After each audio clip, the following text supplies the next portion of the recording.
ailleurs dans le monde, pays en voie de développement, quittent leur pays pour venir en France, ou en tout cas en Europe. Nous allons écouter attentivement Madame Damaris Marchand, administrative du Forum, qui nous parle donc justement de la condition de vie des femmes migrantes.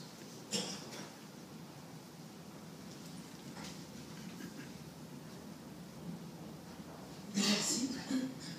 Si vous permettez, avant de parler des conditions de vie des femmes, je vais un tout petit peu replacer le contexte de l'arrivée des migrants, parce qu'il est largement admis que le manque de conditions de vie du travail décent constitue l'un des principaux facteurs qui incitent les pays, les habitants des pays en voie de développement à prendre la décision de quitter leur pays natal. En effet, les travailleurs migrants et leurs familles représentent 90% de l'ensemble des migrants internationaux, dont le nombre s'élève à 214 millions en 2010 selon l'OIT, l'Organisation internationale du travail.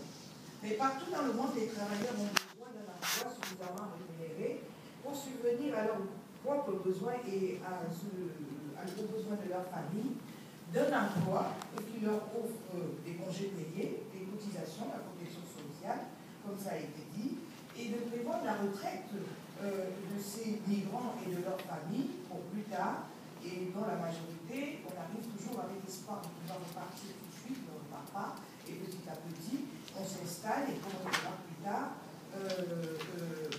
les migrants d'il y a quelques années, maintenant, on est en soixantaine, et on les retrouve encore sur le territoire français, alors qu'en arrivant, ils étaient prêts à repartir immédiatement.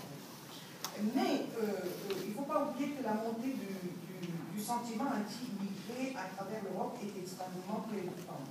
C'est vrai que la crise a contribué à envenimer les débats et à alimenter les discours qui stigmatisent les immigrés et donnent lieu à des politiques d'immigration encore restrictives.